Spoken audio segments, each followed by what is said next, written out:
we started this film, I was 80 years old. I'm 81 going 82 in September, believe it or not.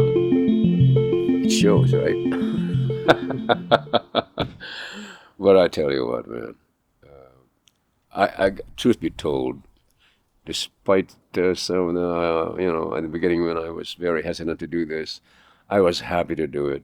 It was such a thrill to work with Ryan and the group, the team that was there, the cast. Really was a thrill. In the opening scene of that film, when we danced and the bomb fell, I must have been about, what, 3 months old or 4. I was born in September. The Japanese invaded the Philippines after the bombing of Pearl Harbor. And so that I assume that I was about 3 or 4 months old at the time. Yeah. I used to work at a radio station in Los Angeles, and a stone's throw from the radio station is a donut shop. And before I went to work, I usually would drop in and have my coffee and donut. And in the shop are 3 or 4 of these veteranos, these monongs, right? And they're there, and I would engage in conversation with them and all that. And so they would tell me about the many, many hardships they have gone through, how rough it was for them in the early days when they first came over here and worked the fields as farmers in Stockton, in Delano. And because they came here as young men, they were not, some of them were married, but most of them were not. And so the only time that they can get together for some fun, I guess, is on Saturday nights. And I've seen those community halls in Stockton and also in Delano, and these dance halls. And there were not a whole lot. I don't think there were any Filipinos at the time. So these were American ladies, whites as well as Mexicans. And as a matter of fact, most of these veteranos and these monos that I have met, that I've worked with, as a matter of fact, were all married to whites, Americans or Mexicans. And so that's what, then they come, I mean, they put on their best foot forward, man. They drove the best cars and their double-breasted suits. And so that, and when they tell you those stories, they would laugh, and as they would recall, but there were a lot of discrimination, by the way. And so they had to create their own groups and gangs, if you please, at the time to protect themselves. And so, but there were a lot of fist fights and gang fights and so on and so forth because of that. And it's true, they really did suffer a lot of discrimination in the early days. I was his parents' pastor, and we were having a Bible study at their home in Carson. And that's when I first met him. I guess he was about 9 years old at the time, he and his sister Melissa. And that was my first introduction to Ryan and all that. And I remember those days, and and now I'm looking back. I know that he went to USC after that because when he later on we moved, and they did as well. So we lost touch, but we did connect many through the years.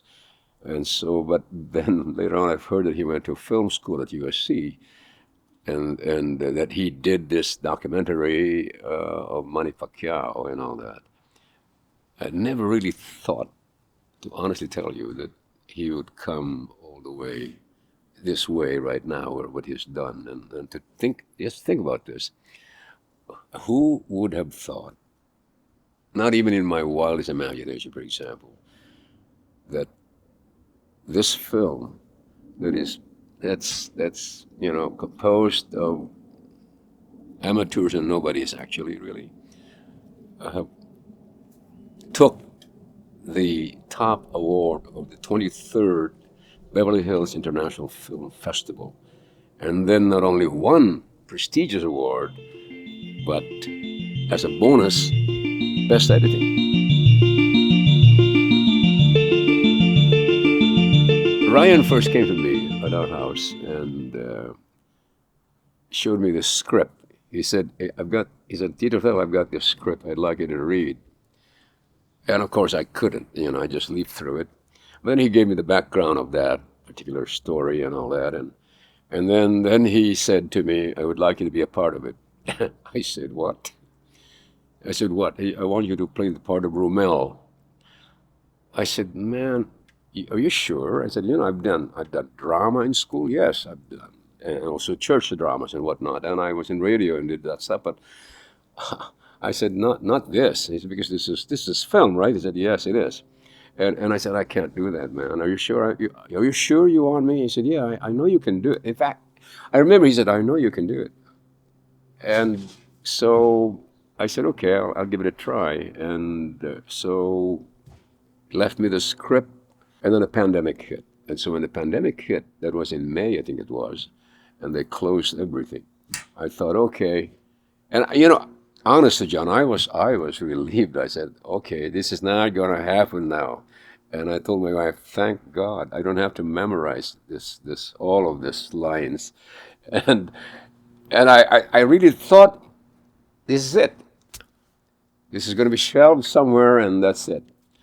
And then I got a call from Ryan in November of that year, and he says, Uncle Thel, he said, we're on. I said, what do you mean we're on? He says, we're on. We're going to do the film. Did you memorize your parts? Are you memorizing it? I said, I will now. We should know that the sacrifices that they had gone through to that now we're enjoying the freedoms that we're enjoying.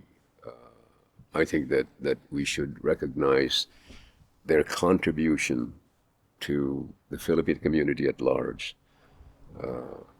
I don't think we'll be enjoying a lot of these things that we're enjoying right now without them. They went through a lot of hardships. And one of the frustrations that they aired to me at the time was that the young people that were migrating into the United States from the Philippines really do not appreciate what they have. Sort of, uh, they laid the groundwork for us coming into the United States and so on and so forth. And the hardships that they went, it's amazing. It's amazing.